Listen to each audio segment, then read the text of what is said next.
When you are going to do integration that involves partial fraction, there's two kinds of integration technique that you have to be very clear about.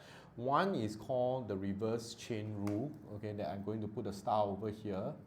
And the other one is called the 1 over ax plus b. Okay, so these two are for different things. If the power is not -1, you will use the reverse chain rule. And when the power is -1, because -1, when we integrate, we add 1 to the power, it will become power 0. So you can't use reverse chain rule for that, you have to use ln. Alright?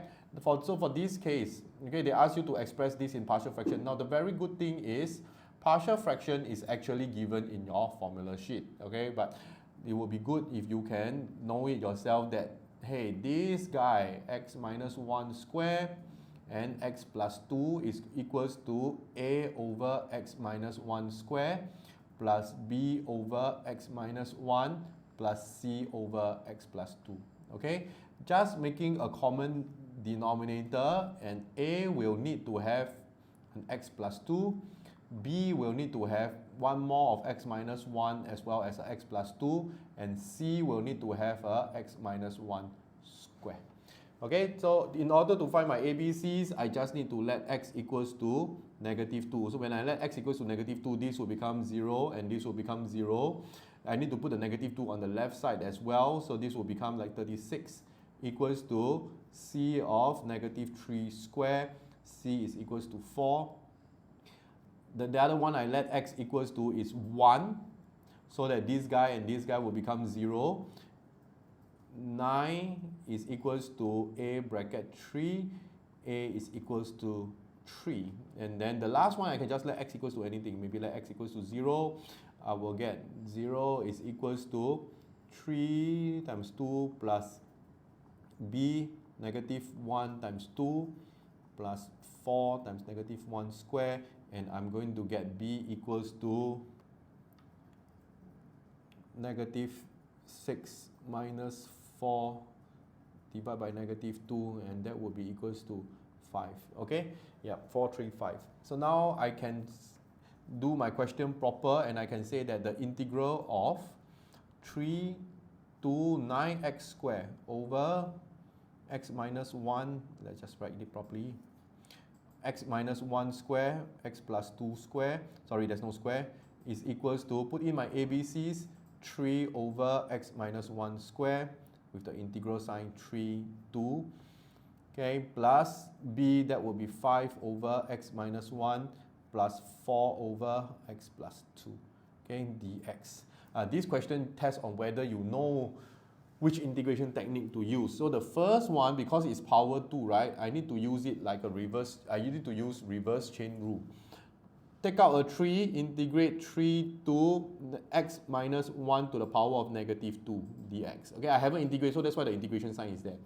Plus, everybody I split, integrate 1 over x minus 1, 3, 2 dx. Plus 4, integrate 3 to 1 over x plus 2 dx. Okay, so the first one, reverse chain rule, x minus 1 to the power, increase the power by 1, -1, over new power, -1, as well as the differentiated of the inside, 1. And you can only use reverse chain rule if inside is ax plus b form. Okay, 3 put on the outside with a definite integral here. This will become plus 5 ln modulus x minus 1 plus 4 modulus x plus 2, because it is 1 over ax plus b form. So that's why you have to be good in this. You can put your definite integral as a whole, okay, this way. Now you can actually just key the calculator to get a nice fraction for this, okay, plus, now you put in 3, 5 ln 2 plus 4 ln 5 minus, bracket this up, 5 ln 1 is 0, okay, plus 4, there should be a ln here, ln 4.